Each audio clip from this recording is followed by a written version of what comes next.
Bismillahirrahmanirrahim. Bismillah, alhamdulillah, wassalatu wassalamu ala rasulillah Sayyidina Muhammad ibn Abdillah wa ala alihi wa ashabihi wa azwajihi wa dhurriyyatihi wa ahli baitihi wa man tabi'ahum bi ihsan ila yaumil qiyamah. Para alim, para ulama, jajaran syuriah, tanfidiyah, pengurus besar Nahdlatul Ulama, Yai Zaki Mubarak, Yai Abdul Manan, Yai Agus, Yai Sudrajat, seluruh kiai yang hadir yang saya hormati, dan alhamdulillah malam hari ini kita kerawuhan cucu Hadratus Syekh Yai Hasyim Asy'ari, Bunyai Lili Wahid. Tidak tahu tadi di mana punya Lili Wahid. Alhamdulillah beliau masih menyempatkan untuk nengoki tinggalannya Mbah Hasyim Asy'ari. Dan alhamdulillah malam hari ini di suasana libur kita masih menyempatkan waktu datang untuk ngaji. Para tamu undangan, hadirin wal hadirat yang berbahagia. Jadi NU itu tidak mudah. Jadi NU itu jadi Islam yang paling berat. Kenapa? Karena i'tiqad menjadi muridnya ulama itu tidak mudah. Apalagi sampai bikin gerakan yang namanya Nahdlatul Ulama, itu adalah sesuatu yang sangat berat. Kenapa? Karena meyakini menjadi ulama sekaligus muridnya ulama itu artinya apa? Meyakini sebagai pewaris yang merupakan ujung tombak Islam yang semakin jauh dari Rasulullah. Jadi ulama itu sebuah predikat yang diberikan oleh Rasulullah kepada siapapun yang menjadi ujung tombak yang membawa Islam yang semakin jauh dari Rasulullah, jauh waktu dan jauh tempat. Nah, orang yang semakin jauh waktu dan jauh tempat dari Rasulullah itu ibarat sungai. Ini sudah sampai di muara. Sahabat itu adalah pengikut Rasulullah yang di hulu, jernih, sumber yang sangat jernih, seger. Dan itu Rasulullah sendiri yang menyampaikan bahwa generasi terbaik itu generasi sahabat. Nah, generasi sahabat ini generasi terbaik. Menjadi ulama apalagi sampai menyebut sebagai kebangkitan ulama itu membangkitkan kesadaran ujung tombak pembawa Islam yang semakin jauh dari Rasulullah. Jadi ada urut-urutannya. Yang ketemu Rasulullah ini yang paling bagus, yang bisa mencontoh Rasul. Ini yang paling bagus ibarat sungai ini yang di hulu. Makanya ini generasi terbaik. Selanjutnya sudah mulai meraba-raba. Karena apa? Nanya sahabat dulu Rasul seperti apa. Oh, Rasul nyuruh begini. Oh, Rasul ngelarang begini, maka ada amarona Rasulullah sallallahu alaihi wasallam. Ada nahana Rasulullah sallallahu alaihi wasallam. Ada kunna ma'a Rasulullah sallallahu alaihi wasallam. Ada ra'aitu Rasulullah sallallahu alaihi wasallam. Ada qala Rasulullah. Mulai kita ini generasi yang semakin jauh, yang muridnya ulama ibarat sungai itu sudah sampai muara. Airnya sudah kotor luar biasa, sudah campur kayu, campur batang kucing, udah campur-campur. Makanya menjadi ulama itu berat. Karena mesti apa? Mesti menyampaikan Islam yang begitu jernih kepada orang-orang yang sudah tidak jernih lagi. Nah itulah kita. Makanya ulama-ulama ini tidak suka kalau kemudian ada upaya-upaya pembersihan yang tidak masuk akal, yang disebut pembersihan melalui pembersihan dari bid'ah, dari tahayul, khurafat. Ini tidak pas. Makanya Rasulullah cuma menyampaikan mayuridillahu bihi khairan yufaqihu fiddin. Siapa yang dikehendaki menjadi baik oleh Allah akan dikasih ngerti dalam urusan agama. Lah khairan di situ itu nakirah. Khairan dimanapun, kalau nakirah maknanya khairan kamilan, kebaikan yang sempurna. Lah kebaikan yang sempurna itu kalau dipakai manusia itu nggak bisa sempurna, karena manusia itu makhluk yang tidak sempurna. Makanya kebaikan yang sempurna kalau diberikan manusia itu nggak bisa berdiri sendiri. Makanya kebaikan manusia itu nggak bisa berdiri sendiri. Sering saya contohkan sekarang, misalnya yang paling baik siapa malam hari ini? Ya saya. Loh yang paling baik siapa? Ya saya. Dikasih mic, dikasih kursi, disyuting sendirian. Loh Yai Manan ini pemilik gedung ini aja disuruh berdiri kok, kayak kondektur. Saya tiba-tiba baru datang kayak sopir duduk ini loh. Jadi saya ini kadang kayak Kiai Said duduk di kursi gini. Loh ya kan duduk loh, karena yang paling baik. Nggak usah protes sampean. Saya ini yang paling baik. Udah lah, jadi kalau baik malam hari ini siapa? Saya diundang dari Jogja, naikkan pesawat. Itu LDNU juga nggak main-main, kasih tempat duduk bisnis. Jadi sendirian saya gini tadi. Wah enak bisnis itu ternyata. Sampai di sini sambut-sambut salaman gitu. Sampai saya banser ngurus salaman. Loh karena apa? Baik, paling baik malam hari ini saya. Ya mana ini sepuh nyebutnya Al Mukarrom ke saya. Lah ini itu baik. Tapi itu tidak boleh saya sampaikan di sini yang terbaik. Saya nggak bisa, karena kebaikan saya nggak bisa berdiri sendiri kalau tidak ada panitia yang bikin pengajian. Kalau nggak ada panitia yang bikin pengajian di sini, ya saya nggak duduk di sini. Nah kalau sudah gitu yang baik siapa? Ya panitia. Ya nggak bisa. Kalau saya nggak datang panitia kecewa.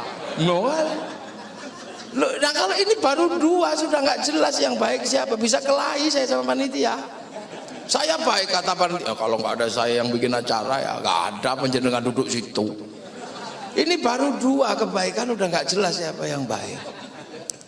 Nah kalau yang ketiga yang saya libatkan sampean ngotot lah, kalau saya nggak duduk di sini apa itu namanya pengajian? Ya enggak.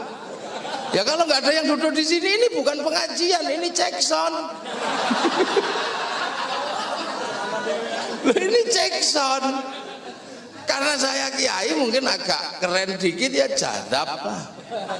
Kalau roto geblek ya gendeng gitu dah. Ya bisa gemblung. Nah, ini lah. Baik itu nggak bisa berdiri sendiri. Makanya umat Rasulullah kekinian ini, ulama-ulama kita sering dibilang tidak revolusioner, tidak peduli dengan perkembangan zaman. Yang lain sudah Allahu Akbar, PBNU masih Allah Akbar. Ya, yang lain sudah bawa bendera tauhid la ilaha illallah. Kiai kalau bendera tauhid malah untuk nutup mayat. Keranda mayat itu tulisannya la ilaha illallah. Ini gimana?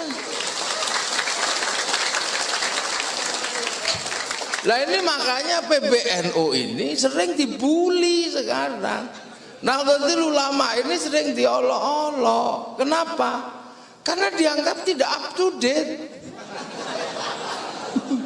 Lah ini kan resikonya ulama yang benar-benar mendudukkan umat ini, kebaikannya nggak bisa berdiri sendiri.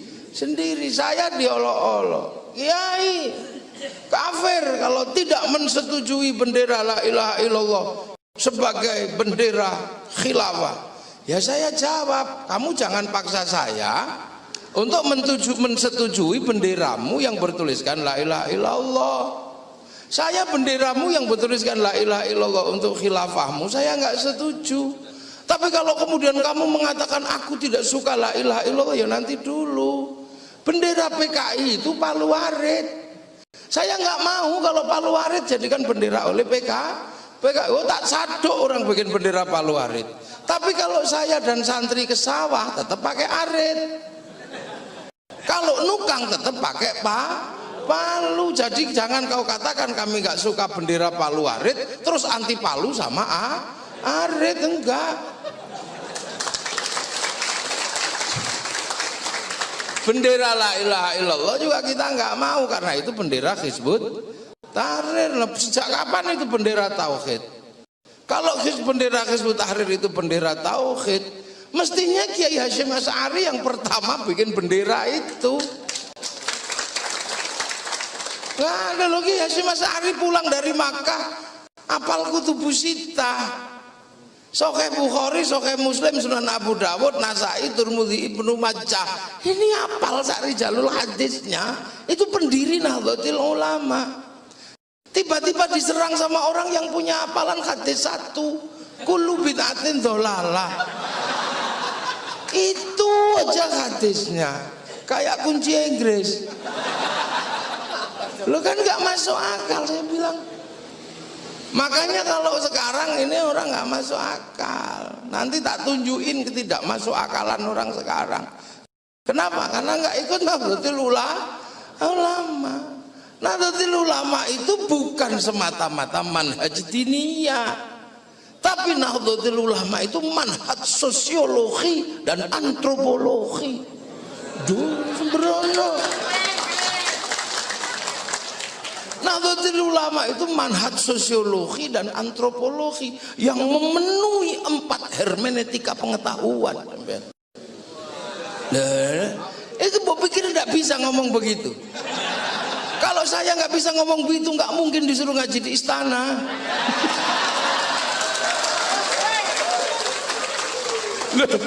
Nahdlatul Ulama ini bukan semata-mata persoalan diniyah yang sampean sebut itu.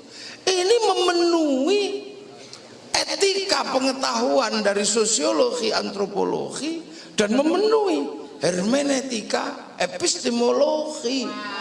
Nah bisa sampean. Loh, sekarang gini. Sekarang ini kan sudah keyakinan sampean jadi NU, jadi Muhammadiyah, jadi LDII, jadi apa Persis. Itu kan sudah akidah. Akidah itu keyakinan, dalam bahasa pengetahuan namanya ideologi. Ideologi itu hermeneutika keempat. Hermeneutika keempat itu ideologi. Hermeneutika ketiga itu apa? Historiografi.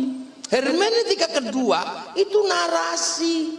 Hermeneutika satu itu real life, kenyataan hidup.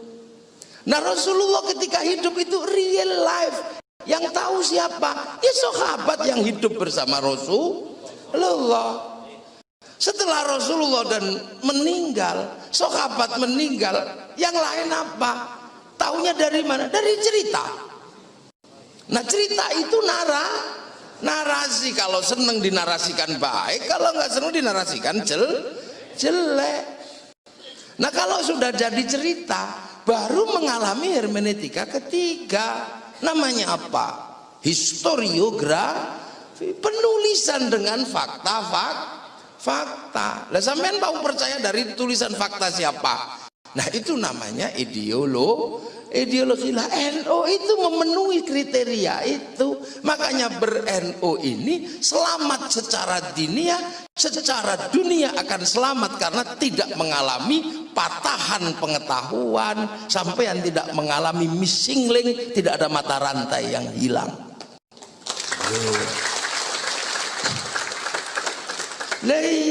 Lah mata rantai yang hilang itu apa? Sanad. Ngono tak melu-melu itu. Makanya wong NU ya selamat biasa aja. Nggak pernah terus ikut enggak.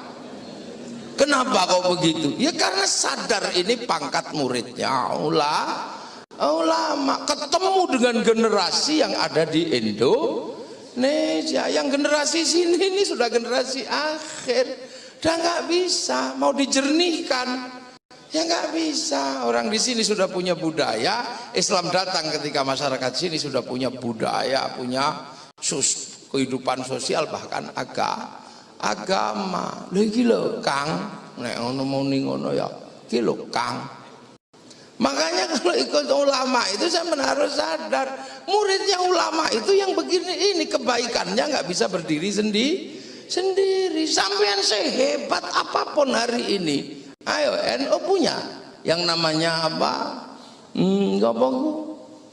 Biro umroh, biro haji, ya apa itu namanya itu? Asbihu. Saya pernah ikut asbihu, berangkat asbihu. Enak saya kalau ikut asbihu, ditunjukkan makam-makam. Kalau ikut yang lain kan nggak ditunjukin makam. Loh, asbihu apa? Sekarang kalau berbicara asbihu, seindah itu Islam melakukan ibadah haji, tapi umat Indonesia pergi haji nggak bisa bersih semua oleh umat Islam. Kalau pergi haji orang sini pasti naik pesawat. Yang nyiapin pesawatnya siapa? Yahudi. Yang bisa bikin pesawat itu Yahudi dulunya. Pak Habibie suruh bikin pesawat yang nggak jadi. Wong namanya tetuko, sing teko ra tuku-tuku, sing tuku ra teko. Nggak bisa.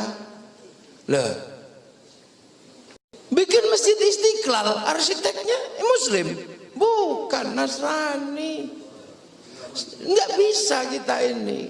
Sekarang ngaji itu begitu indah kan? Yang bikin syuting siapa? Bukan orang Islam, itu Jepang. Make-nya juga Jepang. Sampean yang pakai puji putih itu Cina yang bikin. Nggak bisa. Makanya ulama ini benar-benar dituntut untuk apa? Untuk benar-benar menjaga kehalalan umat. Karena Islam ini adalah menjaga kehalalan manusia, minad dari dunia ila daril akhirah. Jadi halal tetap halal. Lah sekarang orang lupa, maunya halal tapi haram. Lah ini ulama misalnya sekarang ribut masalah rokok. Orang tidak merokok itu baik, bagus. Saya juga bukan perokok.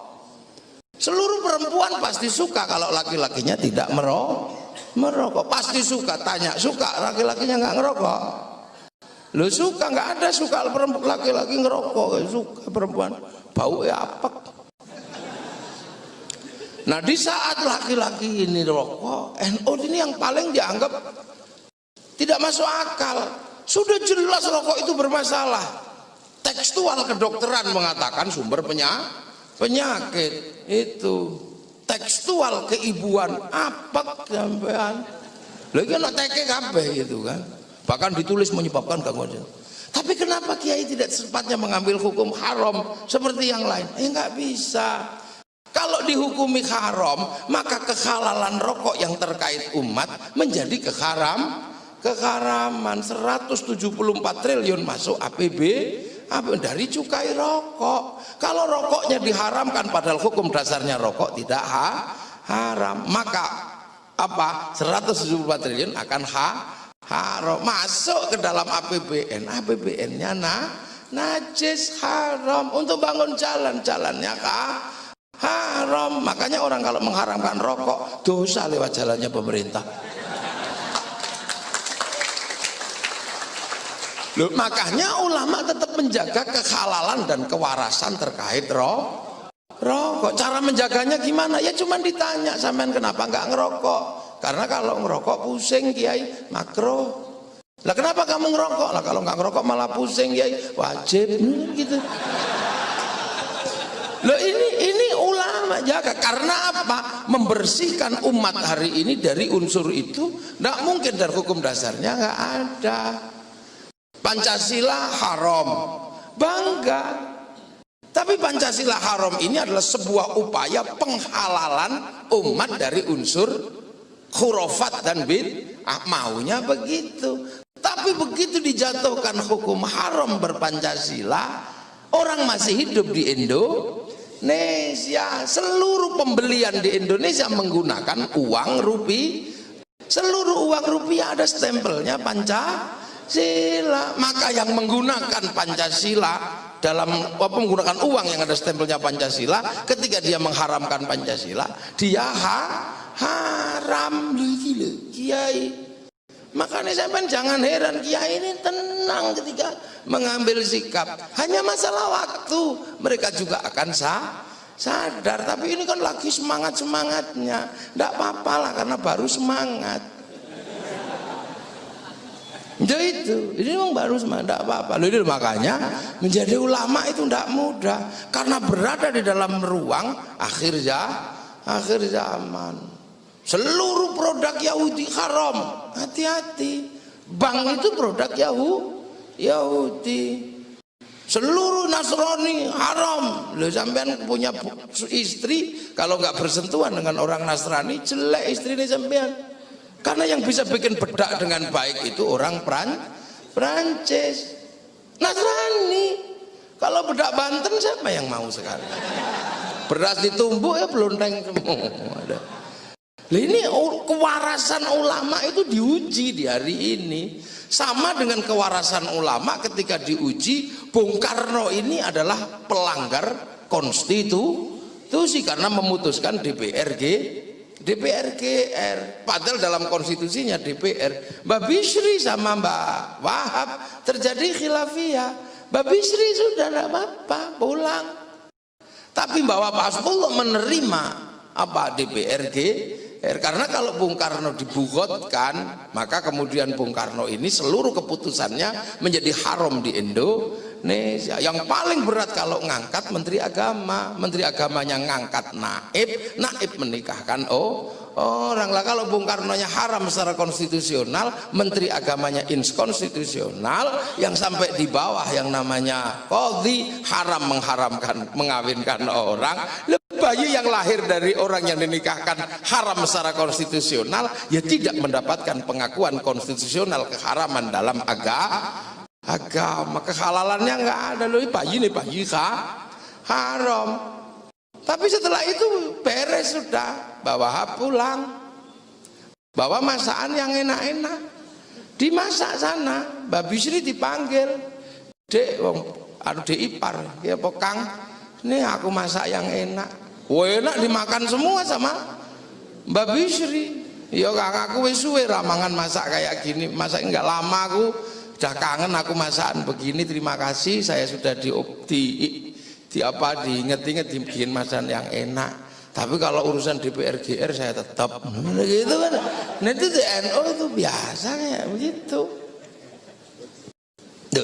Menjaga kewarasan ulama ini yang paling berat di zaman akhir. Makanya ulama ini tidak gerasa gerusu, dikit-dikit haram, dikit-dikit haram. Konsekuensi hukum lanjutannya yang dijaga. Dan nanti kita uji siapa yang paling benar nanti. Ayo, bendera tauhid belum lagi lama ributnya, sudah diuji kebenarannya. Ternyata bendera itu ditangkap oleh pemerintah Saudi Arabia. Loh, nggak pakai ribut kalau ulama, tenang aja. Nah inilah. Nah ini itu yang lebih berat lagi. NU itu hari ini apa? NU itu secara tegas mengatakan penerus Wali Songo. Lu penerus Wali Songo itu dipikir teruskan ngopeni kuburan gitu. Jadi dibayangkan nek penerus Wali Songo itu kegiatannya ziarah kubur. Itu kan peninggalan yang ada, peninggalan yang berwujud kuburan. Loh, Wali Songo itu apa? Wali Songo Wali Songo itu agen of social change, agen perubahan di Indonesia yang mampu membawa minat zulumat ilan itu Wali Songo. Wali Songo itu kreatornya Indonesia. Bagaimana puluhan bangsa bisa bersatu dalam satu negara, itu kreatornya adalah Wali Songo. Makanya menjadi aneh kalau kemudian orang yang tidak punya prinsip keulamaan mengatakan Wali Songo tidak ada. Karena apa? Dia kehilangan sebuah subsistem. Makanya kan dia terus bilang Wali Songo tidak ada. Ya cuman anehnya yang bilang Wali Songo semuanya nggak ada itu jenggotnya panjang itu aja. Ada Badrus Salam, ada Zainal Abidin, panjang. Akhirnya Kiai Said kan jengkel, dasar orang kalau memang jenggotnya panjang itu goblok. Kan itu awalnya mereka bales Kiai Said yang goblok. Penerus Wali Songo kok mengatakan orang berjenggot itu goblok, sedangkan semua Wali Songo itu berjenggot. Lah katamu kemarin nggak ada, kok sekarang Wali Songonya berjenggot?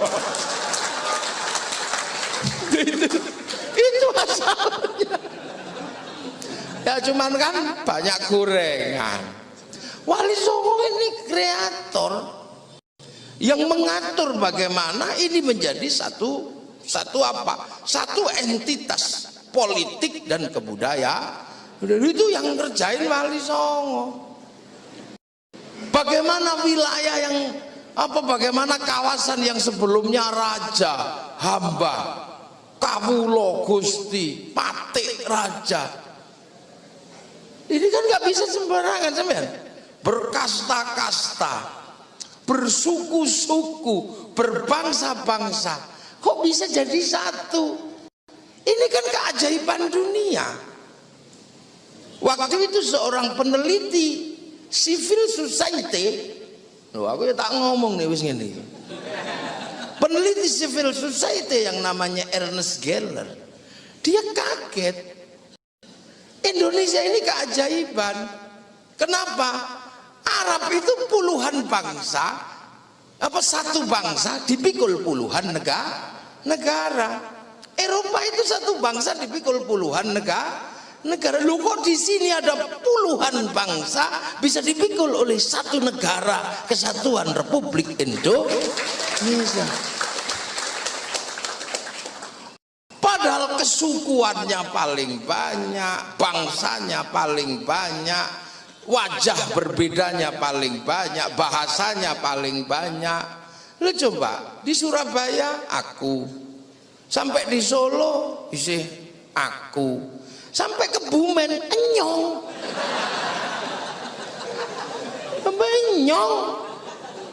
sampai di sini abdi. Terus sampai di sini gue. Nah, ini kan ya apa? Piye Solo? Priwe. Priben. Ke barat dikit kunaon. Kumaha. Ya apa gitu kan? Loh, bahasanya beda, makanannya beda. Nah ini, lah kita kadang kalau karena ini dianggap kita ini sudah mobil tinggal make, lupa belajar gravitasi, lupa belajar aerodinamis. Bagaimana Indonesia yang penuh sisi banyak ini, ceringit-ceringit kok bisa menjadi aerodinamis? Ini yang kerja siapa? Ya Wali Songo itu yang kerja, menawarkan konsep baru yang namanya persamaan. Ini nanti jangan dikira-kira PKI ini enggak ini. Sama rata, sama rasa. Itu bahasanya apa? Musyarakah, persekutuan. Sama saja, kamu sama, kita sama. Saling pengertian. Itu musyarakah yang sekarang jadi bahasa masyarakat. Raja hamba hilang. Karena apa? Diganti bahasa kesamaan yang namanya kullukum ra'in wa kullukum mas'ulun an ra'iyati. Jadilah ra'iyah atau rakyat. Tapi orang sini belum kerasa Karena yang kawulo masih boleh bilang kulo, yang hamba masih boleh bilang ambo, yang sahaya masih boleh bilang saya. Nggak ngerasa. Terus kemudian proses sosialnya dirubah dalam sebuah konsep kebersamaan, wasyawirhum fil amri, yang namanya musyawarah. Kalau musyawarah jangan menang-menangan, itu konsepnya adalah tafassahu fil majalis fafsahu yafsakhillah, maka namanya majelis. Nah, namanya majelis. Kemudian mau ngangkat pemimpin dikasih kursiun, wasi'a kursiyus samawat. Nah, ketika konsep besar ini jalan menghasilkan yang namanya teritori atau kawasan. Lah, kawasan yang dibangun dengan konsep para wali sebagai kreatornya ini dari Sabang sampai Merauke, di entitas ini dengan sebutan wilayah. Wali itu apa? Ya wali meninggalkan wilayah. Ini sampean mengatakan penerus para wali, pertahankan Islam, pertahankan wilayah. Lah ini loh namanya NKRI, harga mati. Karena kita ini penerus wali meninggalkan wilayah. Loh, makanya karena ini kerjaan para wali, maka jangan lupakan sekolahnya para wali. Sekolahnya para wali itu apa? Wali itu kan nggak takut apa-apa. La khaufun alaihim walahum yakhzun. Nggak takut. Kenapa? Karena wali itu kalau sekolah nggak main-main. Innal ladzina qalu rabbunallah tsumma istaqamu fala khaufun alaihim walahum. Kalau sekolah itu qalu rabbunallah tsumma istaqamu. Nah, ini yang berat, ini sekolahnya wali. Makanya kalau di Indonesia ada cerita ya Hayyu ya Qayyum, duduk 3 tahun sampai keliru yokayu kuyoka Allahu Akbar dibaca selama 3 tahun sampai keliru lowo bubar bubar. Loh, ini kadang kalau orang nggak ngerti itu, terus sholatnya bagaimana? Loh, ente ini nggak ngerti urusan.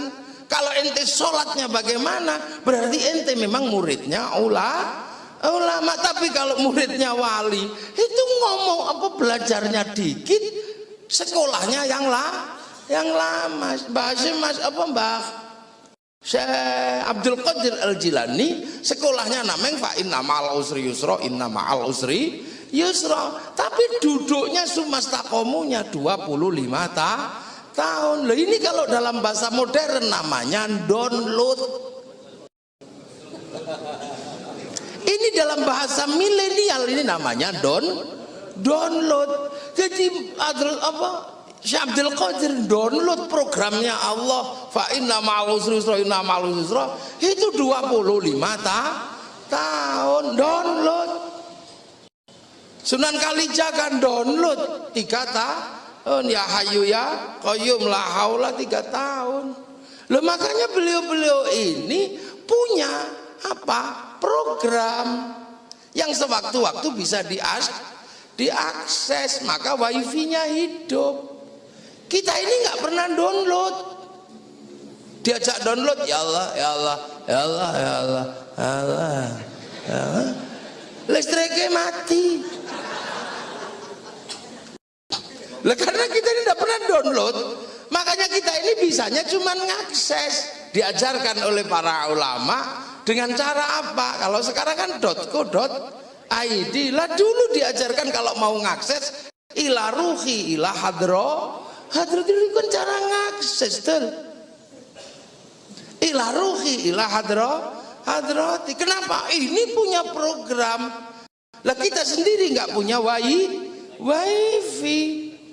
Makanya kita pinjam wifi. Ya siapa ya pinjam wifi-nya? Bahasa Mas Ari. Ila hadrati bahasa Mas Ari. Kalau ndak ya, kalau kiai datang barokah cari wifi gratisan.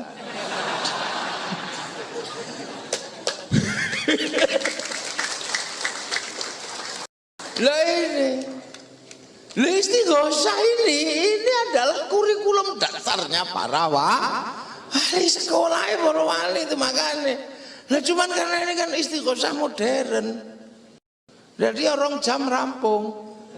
Allah ada HP-nan ya Allah.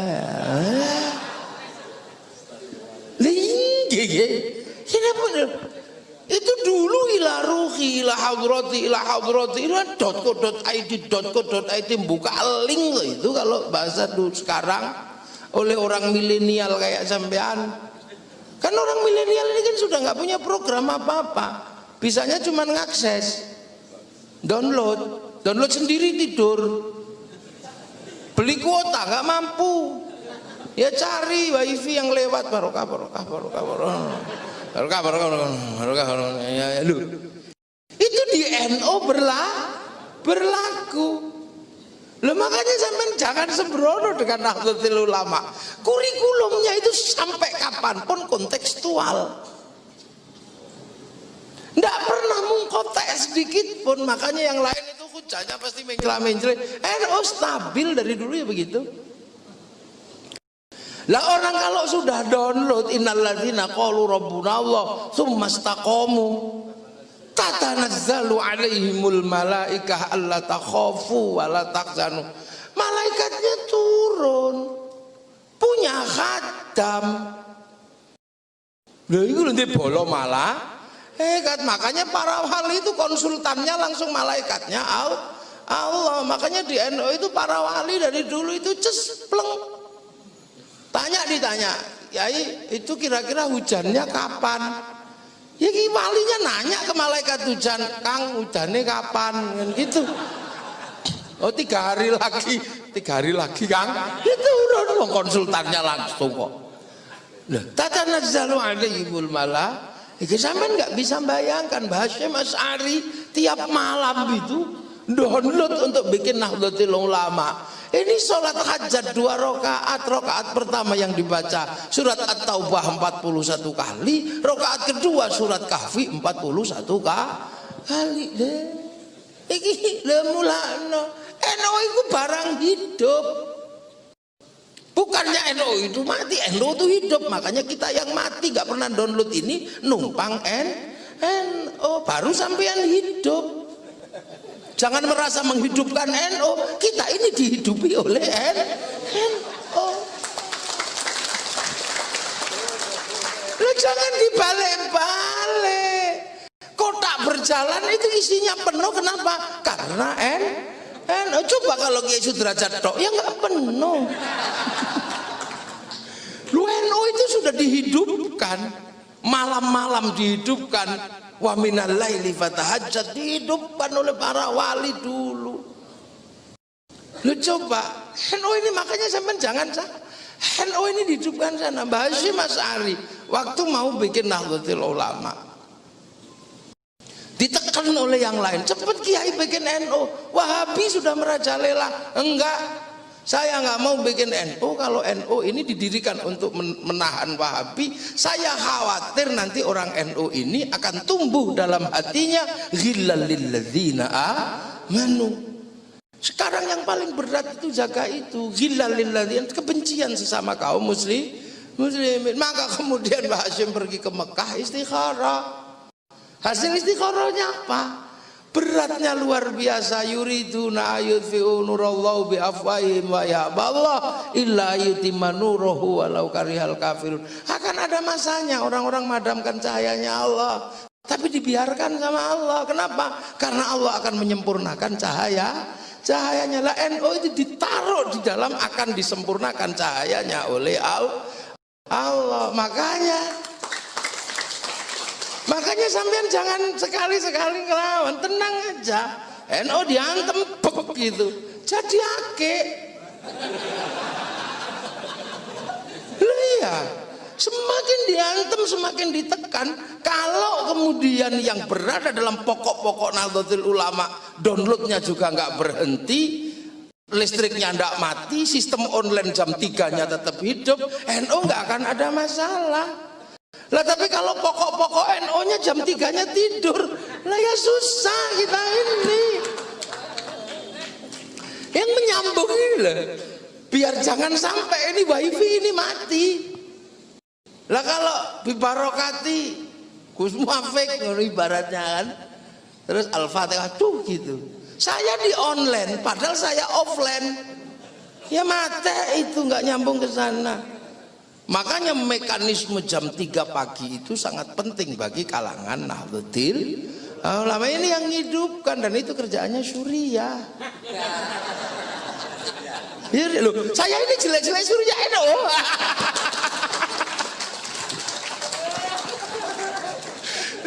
Ini loh.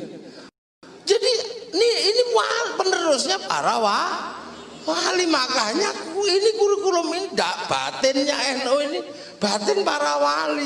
Wali itu hanya sistem online sana. Makanya ketika yuriduna yudfu nurullah bi afwahihim wa ya'ballah diantem terus. Ini perasaan NU ini tambah mengkilat. Kalau apa? Kalau kita sandarkan kembali kepada nilai-nilai yang diajarkan para wali. Ini coba sekarang sholawat diolok-olok tambah rame. Bahkan tambah ditemu nih cara wong tambah pakai gendera gitu. Tahlilan diolok-olok tambah rame. Nah, bahkan sekarang hampir semuanya ikut kurikulum Nahdlatul Ulama. Dulu galaknya luar biasa. Coba sampean galaknya itu. Sayyidina haram. Kenapa kok haram? Lukul innama ana basyarum mithlukum yuha ilayya. Ya NU tetap aja Sayyidina, yang sana Muhammad. Tapi karena lama-lama di Indonesia ini daerahnya para wali. Wali dulu mengajarkan jangan sombong sama Nabi Muhammad, karena Al-Quran menyatakan la taj'alu du'a ar-rasuli bainakum ka du'a ibadikum ba'dha. Lah akhirnya sekarang juga ikut-ikutan, ya cuman belum Sayyidina, tapi masih baginda Nabi besar kan gitu. Ila ruhi emoh, tapi sekarang semoga arwahnya mau. Tumpeng emoh, sekarang nasi kotak mau. Iya, haul nggak mau, birrul waliden mau, suwuk nggak mau, ruqyah mau, alat musik nggak mau, mulut mau, edam tum. Makanya kalau dalam konteks ini saya selalu dibilangin, mari kita kembali pada Quran dan hadis. Saya cuma jawab, ya kamulah yang harus kembali. Wong aku belum pernah kemana-mana kok kamu ajak kembali.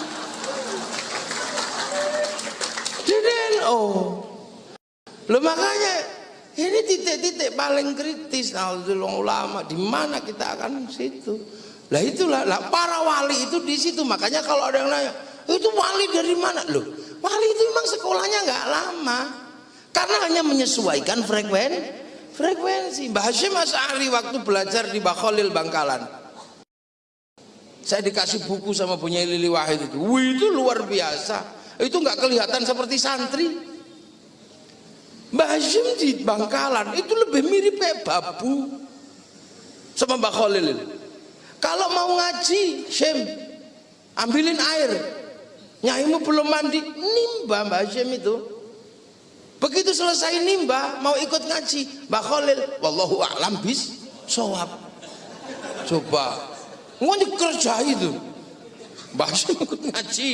Sebenarnya ibu mau masak, gak ada kayu, ambil kayu. Selesai ambil kayu, mau ikut ngaji, wallahu a'lam bis shawab. Loh, yang paling serem itu Bunyai Lili Wahid ada di situ itu. Mbah Yai Hasyim dibilang sama Mbah Khalil, kamu kalau punya anak laki-laki 3 hari sudah harus sampai di Bangkalan. Maka Mbah Hasyim ini bawa putranya namanya Yai Wahid, abahnya Bunyai Lili. Usia 3 hari dalam wujud yang masih merah dibawa ke Bangkalan. Hujan deras gak boleh masuk rumah. 3 hari itu gak boleh masuk rumah dalam kondisi hujan deras. Itu kalau santri sekarang kira-kira komentarnya apa? Wah, kiai gendeng ini gitu.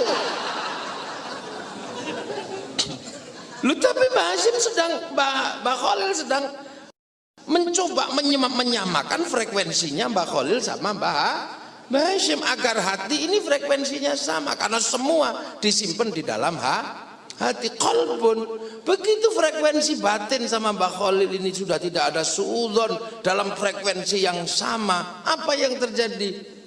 Ibarat flash disk sama hard disk, programnya sudah sama, ilmunya share it.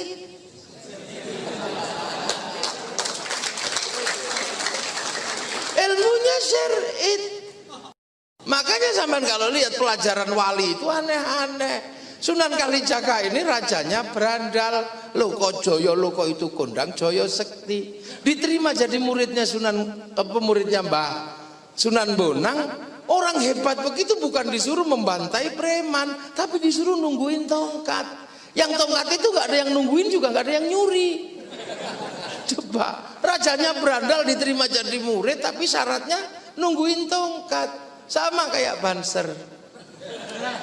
Banser misalnya kan, Kang ikut Kiai apa? Di sana ada preman, saya nggak berani kalau nggak pakai Banser.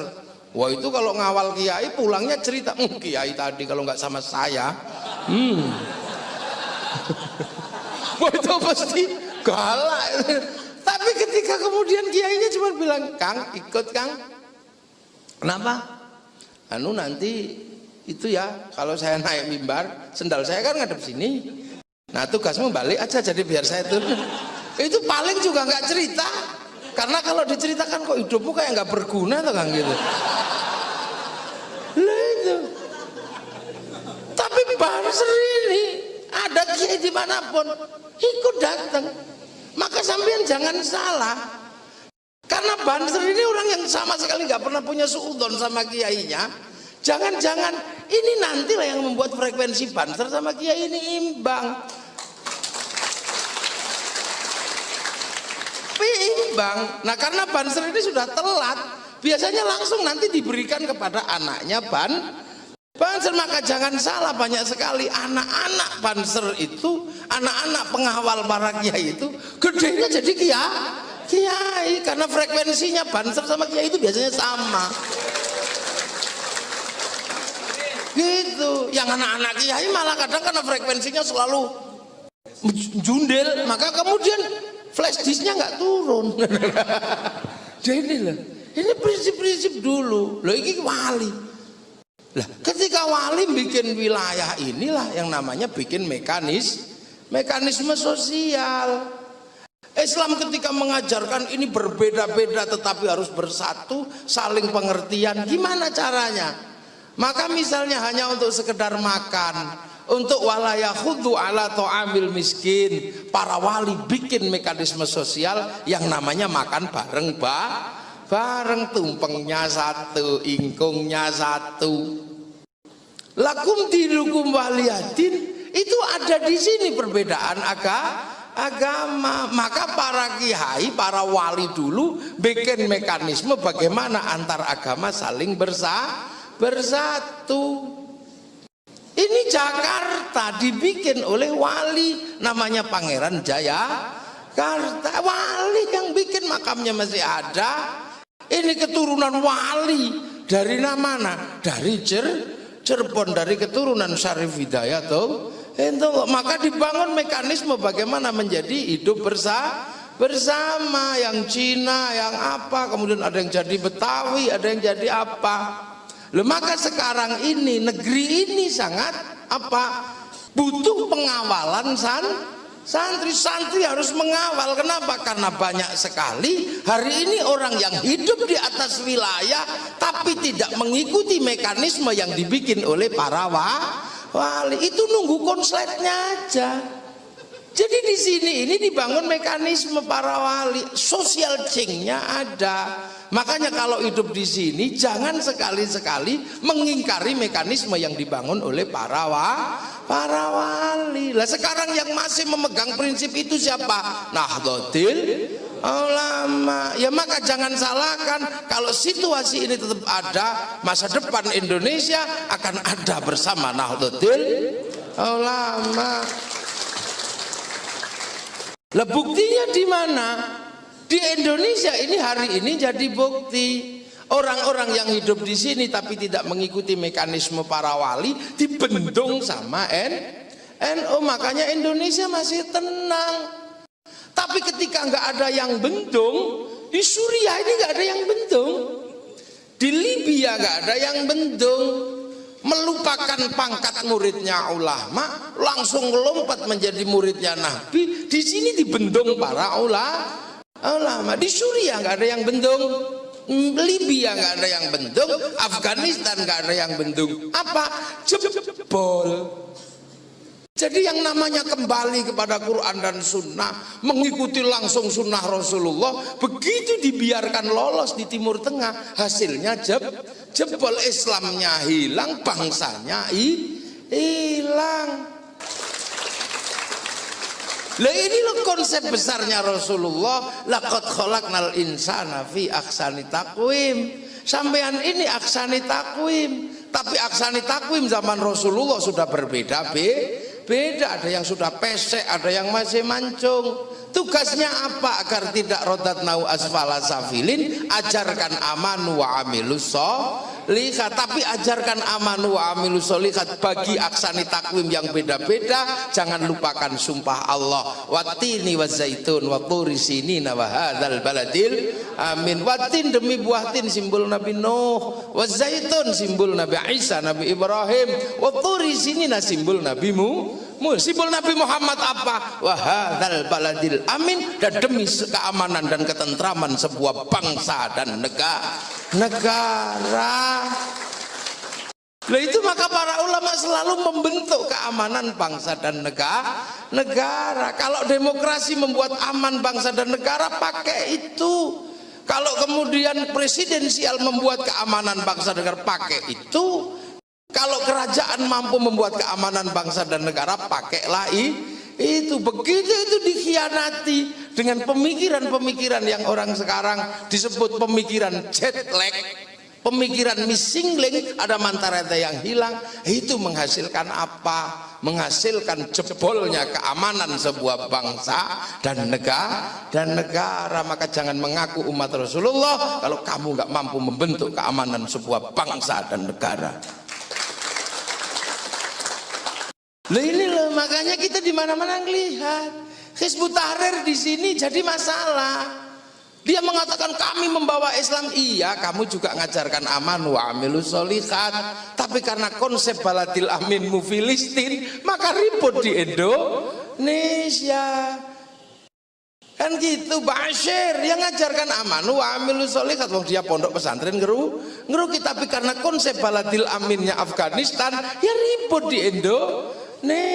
Lah sekarang ini yang tersisa entitas penerus para wali, inilah Nahdlatul Ulama. Maka Nahdlatul Ulama membalansing, dulu dibawa ke kanan oleh Masyumi gagal, dibawa ke kiri oleh PKI gagal. Maka membalansingnya adalah Nahdlatul Ulama. Tapi jangan lupakan, karena kita penerus para wali, bahwa kurikulum dasar para wali adalah taqarrub ilallah. Lha iku mula ana istighosah iki lho, balunge NU itu balungnya itu di situ. Sistem repeater tersambung dengan apa? Nek kono nek ngono. Nek anune nek gone menungso itu apa namanya? Server. Nah ini yang terhubung dengan server Gusti Allah neng Lauhil Mahfuz itu ya. Ini Allah raja ila rohi ila hadrati iki .co.id amma ba'du. Nah mukadimah ngaji selesai. Loh, belum mulai saya ngajinya. Lah ini kan pengantar aja saya. Lu urung ngaji saya. Jadi tenang aja, jam berapa sih?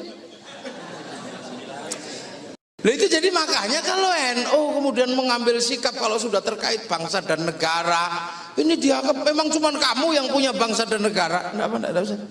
Ya enggak, ini disiapkan oleh para wali dengan sebutan wilayah untuk siapapun warga negara Indonesia lah. Tapi kalau kemudian ada yang konslet keluar dari konsepnya para wali, jebol. Wong di sini ini bangsa agamanya berbeda dari dulu. Makanya kita ini punya Indonesia ini enak. Satu contoh malam Natal, ya, Natal ini kan yang paling ribut biasanya kan karena Banser jaga gereja. Sekarang nggak ribut, kenapa? Karena Pak Prabowo juga menyuruh jaga gereja. Akhirnya coba kalau Pak Prabowo nggak menyuruh kadernya jaga gereja, pasti kiai jaga gereja dibully. Berhubung sekarang sananya jaga gereja ya. Loh yo toh, emang gitu aja. Loh kenapa kita ini dari bangsa yang dari dulu saling jaga. Perang agama terbesar di dunia itu ada di Indonesia tahun 820 antara dua wangsa, yang satu wangsa Sailendra, yang satu wangsa Sanjaya. Wangsa Sanjaya dipimpin oleh Panukuh, wangsa Sailendra dipimpin oleh Semaratungga atau Garung. Ini habis-habisan perang dan nggak bisa berhenti perang ini, sampai akhirnya Panukuh calon Raja Sanjaya nggak mau jadi raja, minggat ke India belajar ilmu arsitektur, pulang bergelar apa? Resi Gunadharma. Lah si Semaratungga semakin keras tapi akhirnya menang, Hindu habis. Diwajar sama Semaratungga yang Buddha, sampai akhirnya pengen bangun candi. Begitu mau bangun candi nggak punya arsitek, wong bodoh semua. Cari arsitek, ketemu orang Hindu namanya Panukuh, diminta untuk bangun candi Buddha, jadilah sebuah candi Hindu. Apa nuansanya Hindu padahal candi Buddha, namanya Sambara Budura yang dikenal dengan nama Borobudur. Lah kok dilala anaknya Semaratungga yang Buddha totok jatuh cinta sama orang Hindu. Namanya Pramodawardhani jatuh cinta sama Panukuh. Bayangkan geng Buddha ngamuk anaknya cinta sama orang Hindu. Tapi sebagai bapak ya sudah, anak nikahkan merem gini sudahlah. Terjadilah pernikahan orang Buddha sama orang Hindu. Akhirnya Semaratungga punya menantu Hindu, tapi karena anaknya sematawayang maka kemudian dijadikan menantu dan menjadi pewaris takhta antara pikatan antara Pramodawardhani sama Panukuh. Disitulah kemudian dia bergelar rakai pikatan. Semenjak itu rukun, yang Hindu dibikinkan Prambanan.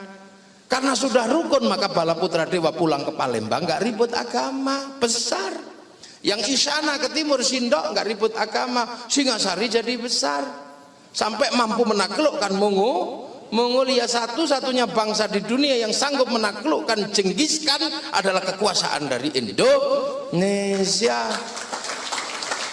Arab runtuh, Eropa runtuh, Cina bahkan runtuh, sampai di sini takluk sama kekuasaan di Indonesia. Makanya jangan pernah merasa sebagai bangsa kecil, sampean bangsa besar, tinggal menggali dan menjaganya. Lah Majapahit punya kekuasaan besar, dirukunkan lagi biar nggak pecah. Maka kemudian tertuanglah sebuah tulisan Bhinneka Tunggal Ika yang ditulis oleh Empu Tantu. Semenjak itu rukun dan saling menjaga.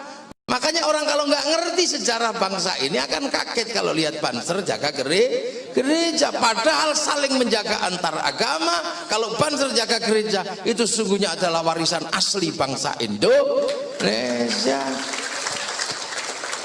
Nah sekarang banyak yang ngikut, nah sudah berhenti, nggak ada perdebatan lagi, tinggal ucapan selamat Natal. Nah, nanti kalau Pak Prabowo juga ucapkan selamat Natal juga nggak ribut lagi.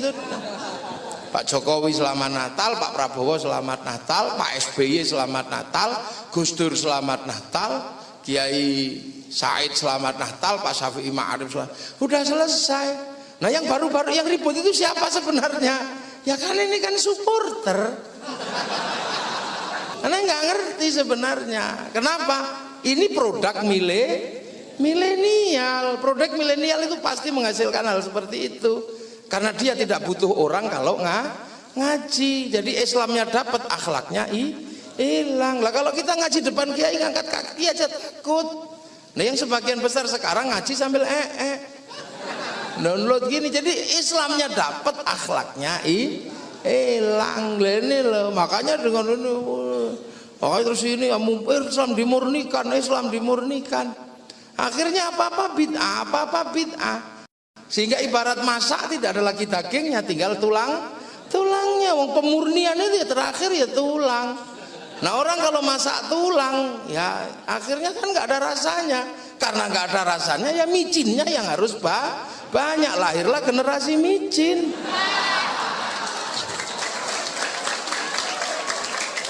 Lu kan itu jadi yang sampean sebut kenapa muncul generasi micin itu karena sudah nggak punya bumbu yang lain. Kalau NU nggak akan pernah buat micin, wong bumbunya masih banyak. Mari kita berkumpul, tahlilan masih ada, yasinan masih ada, orang ngumpul lahiran ada, apa aja masih lengkap. Manakiban malunya lengkap lah kalau NU itu. Jadi kalau ada gerakan politik butuh orang, NU yang paling siap. Iya. Tinggal harus percaya sama nahkodanya ini. Makanya biar nggak percaya sama nahkodanya, sampean dibikin sok-sokan. NU tidak berpolitik, NU kembali ke khitoh. Itu kan micin semua. Lu Kiai Ma'ruf itu Rois Amu di gedung ini diputuskan. Kok tiba-tiba rembes-rembes gini mengatakan, oh itu kan keputusan politik, kita kan tidak politik. Loh ya jangan ngono Kang, ya jangan gitu. Loh inilah kita kadang orang masak udah nggak punya apa-apa bid'ah. Makanya kalau masak tinggal tulangnya, karena masak tinggal tulangnya ya micine dikendeli. Maka lahir generasi micin itu karena itu sebenarnya. Nah NU ya ndaklah biasa aja. Mau minta apa sih di NU? Sampai mau nyari apa? Truk sebesar ini penumpangnya macam-macam. Ada bantar dadu yang numpak. Iya itu muridnya ulama lah inilah. Lah iki ya. Makanya. Nah karena ini penerus para wali, balungane wali. Innalladzina qalu rabbuna Allah tsumma istaqamu, jangan dihilangkan. Nah ini tugasnya para surya. Yang naik sopir tanfidiyah kan kiri kanan biasalah namanya sopir. Cuma NU kalau nyopir ya jangan gerasa gerusu, wong penumpangannya banyak. Nanti banyak yang mabuk. Kalau diselip nggak usah kaget. Wong yang suka nyelip itu kan penumpangnya sedikit, makanya jalannya cepet, weng gitu. Saya nggak pernah kaget kok. Loh, kita kan penumpangnya macam-macam gini. Kalau yang sana kan penumpangnya mungkin. Iya kan, yang naik jenggot entok gitu. Kalau nggak jenggot suruh turun, gitu. Nggak cingkrang tok, kalau nggak cingkrang suruh turun. Kalau penumpang kita ini kan penjelengan nyopir gede seperti ini, maka kalau disalip nggak usah kaget, tunggu aja. Yang larinya cepat itu biasanya nabrakan. Ya,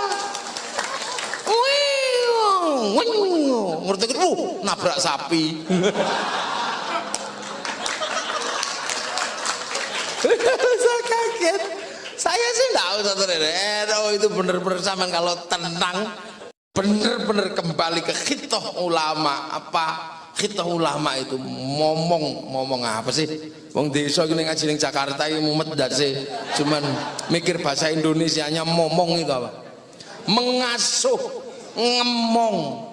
ngemong tuh tanggungannya ulama, basis paling bawah dari kaum muslimin. Ya ini ya banyak macam-macam. Ada yang cuman maghrib tok ya ada di sini. Nah itulah makanya ulama.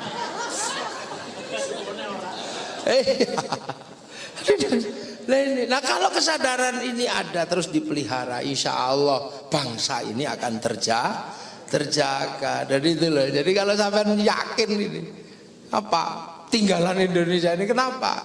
Karena nggak main-main kan. Yang namanya musyawarah, musyarakah, ra'iyah. Ini bukan bahasa tongkrongan. Ini menjadi bahasa resmi negara. Wilayah itu bahasa resmi negara yang tertuang di dalam Undang-Undang Dasar Negara Republik Indonesia 1945.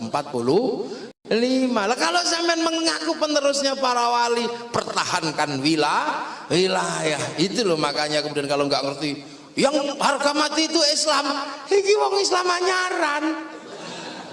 Nah orang tahu persis NKRI harga mati ini adalah wilayah adalah teritorinya para wali meninggalkan wilayah, dan Nahdlatul Ulama adalah penerus Wali Songo, maka kemudian mempertahankan wilayah. Makanya kalau yang tidak berbicara tentang wilayah ini pasti bukan penerus para wali, mungkotek dari Indonesia. Kita aja kok repot ya. Dan lagi sing kudu dijaga betul. Makanya Mbah Hashim setiap malam, para wali tiap malam tidak pernah putus membangun hubungan koneksi antara server Gusti Allah karo dunya. Nah, kita kadang itu lupa, makanya ya semoga aja teman-teman yang dalam wilayah Indonesia yang kena bencana ini adalah tidak usah mengutuk Allah ya. Ini memang alam itu begitu. Kalau di tepi laut ya lautnya utah ya kena, kalau di dekat jurang jurangnya longsor ya kena, kalau di dekat sungai sungainya banjir ya kan kena. Makanya hiduplah di real estate. Iya, hidup di real estate, dan itu bukan Nahdlatul. NU itu desa-desa karena kesalahan kita. Apa? Lo NU itu kalau di desa karena kita ini orang yang punya kesalahan tapi membanggakan. Kenapa? Ngelawan Belanda, ngelawan politik nggak bisa, lawan secara budaya. Man tasyabbaha biqaumin fahuwa minhum. Belanda pakai sepatu, kita pakai sendal. Belanda pakai sendal, kita pakai sendal kayu. Belanda pakai sendal kayu, kita pakai sendal kayu, pentolnya satu. Loh, makanya Mbah Hashim sudah pernah mengatakan man tasyabbaha biqaumin fahuwa minhum. Makanya Tebu Ireng waktu disuruh bayar pajak dengan pakai gulden, nggak mau. Kalau mau bayar pakai sapi silakan, tapi kalau pakai gulden nggak mau, karena gulden duit Belanda, dan Mbah Hashim sudah menyatakan man tasyabbaha biqaumin fahuwa minhum. Wah, akhirnya digerebek Pondok Tebu Ireng. Tapi besoknya minta maaf Belanda kepada Tebu Ireng karena pabrik gula cukir niku cerobonge meluntir dadi angka 8. Nah, itu yang kerja gitu harus ada sekarang masih. Itu namanya Mbak Rosyidi sama Mbak Basyaruddin dulu yang punya kerjaan gitu. Nah, sekarang nggak ada yang kerja gitu. Iyalah, makanya harus ada di NU yang masih ngurusi begitu. Saya dulu masih suka begitu, tapi sekarang agak lupa. Nah, ini ada, nah ini lah makanya ya alhamdulillah istighosah ini memang butuh. Kenapa? Ini nafasnya Nahdlatul Ulama. Semoga semuanya bermanfaat dan kita dijauhkan dari sesuatu yang tidak kita inginkan, dan semua mendapatkan ridha dari Allah, besok mendapatkan syafaat Rasulullah Muhammad sallallahu alaihi wasallam. Al-Fatihah. Siratal ladzina an'amta 'alaihim ghairil maghdubi 'alaihim waladdallin. Amin.